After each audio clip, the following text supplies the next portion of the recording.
1400 سال کے بعد زندہ ہونے والا انسان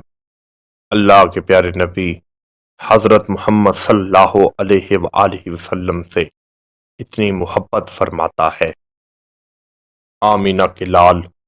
حضرت محمد صلی اللہ علیہ وآلہ وسلم کا چہرہ مبارک ایسا تھا جو ایک بار اپنی آنکھوں سے دیکھ لیتا وہ دنیا کے ہر حسین سے حسین منظر کو بھول جاتا تھا۔ اسی طرح تو کئی ہزار کافر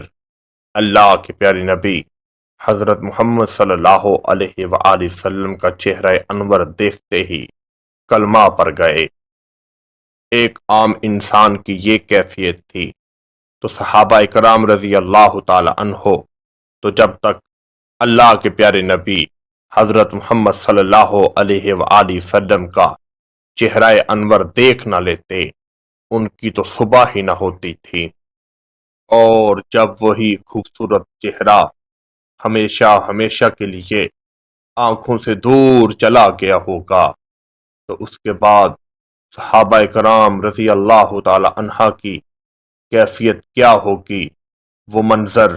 مدینے کے گلیوں میں رہنے والے لوگوں نے دیکھا ہوگا کہ صحابہ کرام رضی اللہ تعالی عنہ کیسے ٹھاٹھے مار مار کر رو رہے تھے۔ اللہ کے پیارے نبی حضرت محمد صلی اللہ علیہ وآلہ وسلم کی وصال کے بعد صحابہ کرام رضی اللہ تعالی عنہ کی زندگی کیسے گزری، ان تمام سوالوں کے جوابات آج ہم قرآن و حدیث کی روشنی میں جاننے کی کوشش کریں گے۔ حضور نبی کریم صلی اللہ علیہ وآلہ وسلم کی وفات کی خبر جب حضرت سیدنا عثمان غنی رضی اللہ تعالی عنہ تک پہنچی تو آپ وہیں رک گئے اور آپ پر سکتہ جاری ہو گیا۔ صحابہ کرام رضی اللہ تعالی عنہ فرماتے ہیں آپ رضی اللہ تعالی عنہ نے مدینے کی گلیوں میں دوڑنا شروع کر دیا اور یہاں تک کہ کئی روز گزر گئے آپ نے کسی سے بات نہ کی۔ وہ 10 سال کا بچہ حضرت علی رضی اللہ تعالی عنہ جنہوں نے 10 سال کی عمر میں ہی اللہ کے پیارے نبی حضرت محمد صلی اللہ علیہ وآلہ وسلم کا چہرہ انور دیکھنا شروع کیا تو جب ان کو یہ خبر ملی کہ اللہ کے پیارے نبی ظاہری طور سے اس دنیا فانی کو چھوڑ کر چلے گئے ہیں، حضرت علی رضی اللہ تعالی عنہ رنج و ملامت میں نڈال ہو کر اس طرح بیٹھ گئے کہ آپ میں چلنے اور پھرنے کی سکت تک باقی نہ رہی۔ آپ رضی اللہ تعالی عنہ وہیں کے وہیں بیٹھ گئے۔ حضرت عبداللہ بن انیس رضی اللہ تعالی عنہ پر تو ایسا صدمہ جاری ہوا کہ آپ کے کانوں میں جب یہ خبر پہنچی کہ اللہ کے پیارے نبی حضرت محمد صلی اللہ علیہ وآلہ وسلم اس دنیا فانی کو چھوڑ کر چلے گئے ہیں تو آپ کا ہارٹ فیل ہو گیا اور آپ اسی وقت بے ہوش ہو کر زمین پر گر پڑے۔ حضرت عمر رضی اللہ تعالی عنہ کی حالت تو سب سے بدتر تھی۔ وہ عمر رضی اللہ تعالی عنہ جو تمام کافروں کے سردار تھے۔ حضرت عمر رضی اللہ تعالی عنہ فرماتے ہیں کہ دین اسلام قبول کرنے سے پہلے مجھ میں اتنی طاقت نہ تھی کہ میں 10 اونٹوں کو چرا سکوں۔ جب حضرت عمر فاروق رضی اللہ تعالی عنہ کے کان میں یہ خبر پہنچی کہ اللہ کے پیارے نبی حضرت محمد صلی اللہ علیہ وآلہ وسلم اس دنیا فانی کو چھوڑ کر چلے گئے ہیں تو آپ نے اپنی تلوار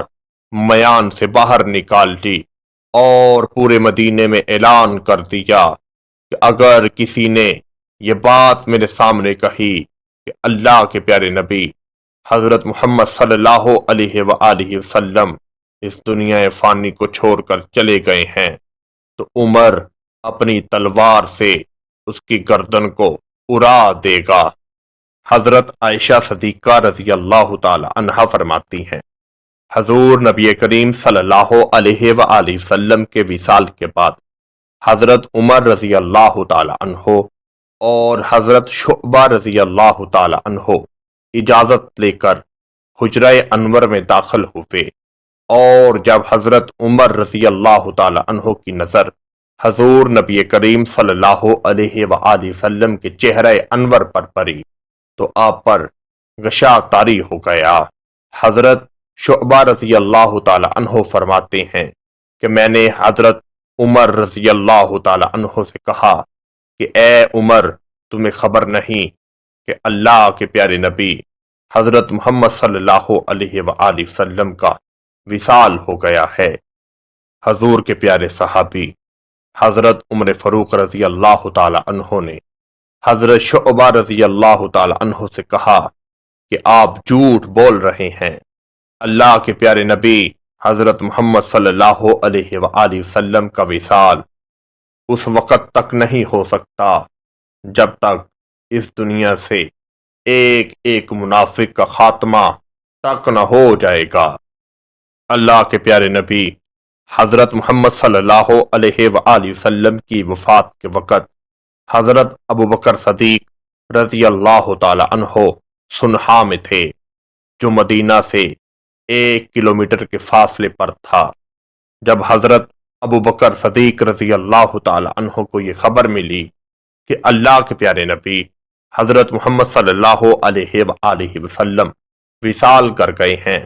تو آپ اپنا گورا دراتے ہوئے سیدھا حضرت عائشہ صدیقہ رضی اللہ تعالی عنہا کے حجرہ مبارک پر گئے،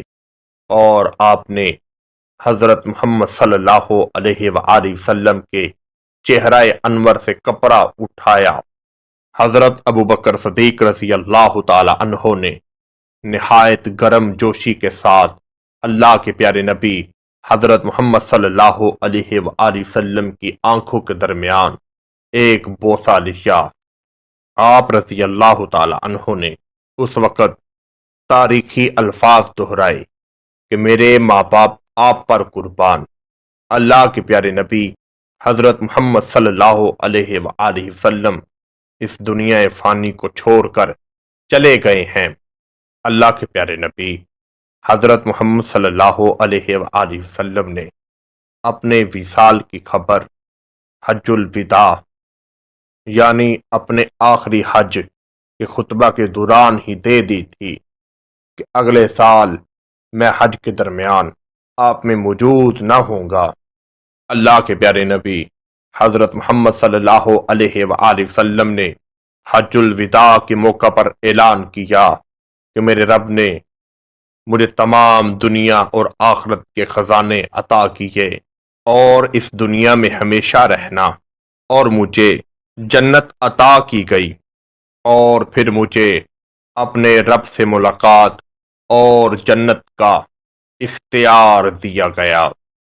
میں نے اللہ تعالیٰ سے ملاقات اور جنت کو اختیار کر دیا۔ اللہ کے پیارے نبی حضرت محمد صلی اللہ علیہ وآلہ وسلم نے اپنے وصال کی خبر پہلے ہی سنا دی تھی۔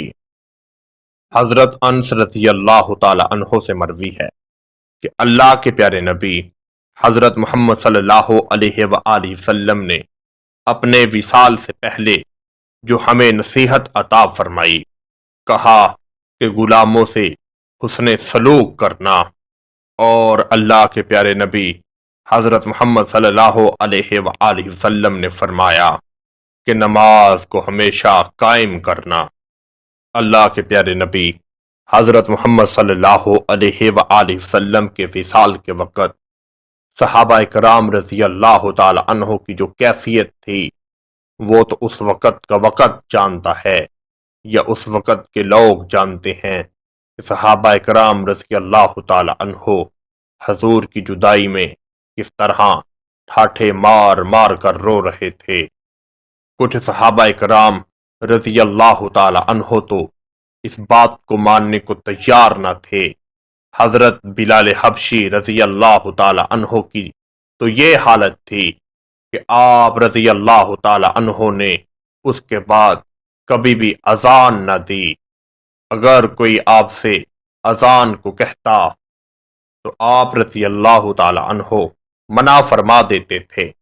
کیونکہ حضرت بلال نے جتنی بار بھی اذان دی ہے،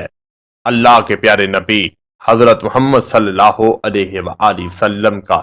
چہرہ مبارک حضرت بلال حبشی رضی اللہ تعالی عنہ کے سامنے ہوتا تھا۔ اس کے بعد حضرت بلال اذان دیتے تھے۔ حضور کی وصال کے بعد حضرت بلال حبشی رضی اللہ تعالی عنہ تقریباً 1 سال کے بعد مدینہ منورہ تشریف لائے، تو صحابہ اکرام رضی اللہ تعالی عنہ نے کہا کہ آپ وہ اذان سنا دیجئے جو اللہ کے پیارے نبی حضرت محمد صلی اللہ علیہ وآلہ وسلم کے دور میں سناتے تھے، مگر حضرت بلال نے منع کر دیا۔ پھر حضرت سیدنا امام حسن اور حسین کے کہنے پر آپ نے اذان دینا شروع کی۔ جب آپ نے یہ الفاظ کہے اللہ اکبر اللہ اکبر، جب اللہ کے پیارے نبی حضرت محمد صلی اللہ علیہ وآلہ وسلم کا نام لینے لگے